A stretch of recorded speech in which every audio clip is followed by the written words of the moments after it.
दिनै 22 जुन नोंथांमोना मिथिगौना दिनैनि सानखौ मानि थाखाय फालिनाय जायो नोंथांमोननो बड'लेण्ड बुब्लि खौरांनि गेजेरजों फोरमायगोन। दिनैनि सानखौ नेशनेल किसिं डे महरै फालिनाय जायो। नेशनेल किसिं डेखौ बोसोरफ्रोमबो 22 जुनाव फालिनाय जायो। आथिखालाव खुदुमनाया सुंज्रोबनि मोनसे महर। हायुङारि किसिं साना सुबुंनि मोजां मोननाय आरो अननायखौ दिन्थिनो थाखाय एबा हारिमुफोराव बरायनाय महरै बाहायो। खुदुमनायनि जौगाथायनि सायाव सोलिबाय थानाय बुंफुरलुआ जोंनि मिथिंगायारि गोसोनि सायाव बिथा खालामनाय। थार खुदुमनायनि गेजेरजों गावनि अननायखौ दिन्थिनो थाखाय नखरनि एबा गावनि आंगोनो फोरमायना होयो।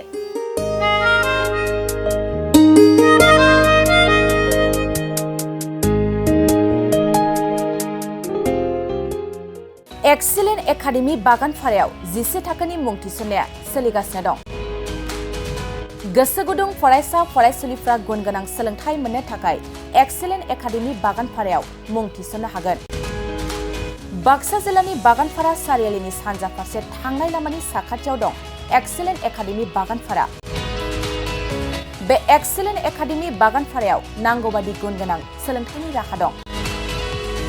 थिखानाय आयदा हिसाबै इंराजि आयदाखौ लाथारनांगोन। बेजों लोगोसे एसामिस, बड', हिन्दी, नेपाली, अल्टारनेटिभ इंलिश सायख'नानै लानो हागोन आरो पलिटिकेल साइन्स, इडुकेसन, एडभान्स एसामिस, एडभान्स बड', लजिक एन्ड फिलसफी, इकनमिक्स, जिअग्राफी, एन्थ्रपलजि बायदि आयदाखौ सायख'नानै लानो हागोन। लोगोसे आलादायै बेसेन होनाङै कम्पिउटार क्लास लानो मोनगोन। एक्सेलेन्ट एकाडेमि बागानपारायाव experience and qualified teachers, best education with adorable fees, education with modern technology. The admission fees charge would be considered for below poverty line and brilliant students. Hostel facilities for boys and girls बायदि। थांनाय 2022 मायथाइयाव फोसावजानाय Assam higher secondary जोबथा आनजादनि फिथाइयाव बे excellent academy बागानपारानिफ्रायनो Anamika Brahma मुंनि सासे फरायसुलिया 92 जौखोन्दो लानानै अल आसाम साबजेक्ट टपार जानो हादोंमोन।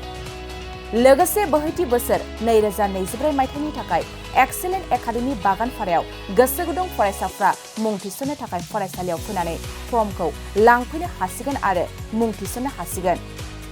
गुवारै मिथिसारनो थाखाय 9954505027 8011337530 नाम्बारनि गेजेरजों फोनांजाब खालामनो हागोन।